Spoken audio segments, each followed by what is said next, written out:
The third exercise now is to get some length in your hamstring. This is called a standing good morning.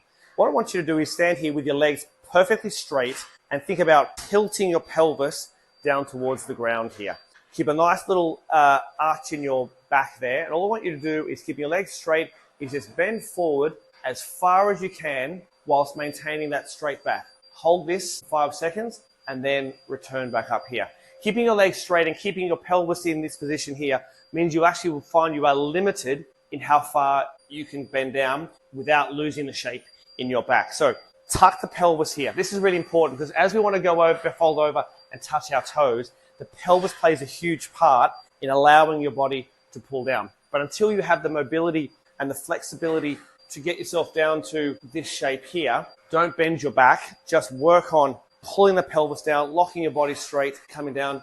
And we want to work on over time. We want to try and get down to about a parallel shape to the floor and then pull yourself back up. So 5 reps, hold each for 5 seconds times 3 sets.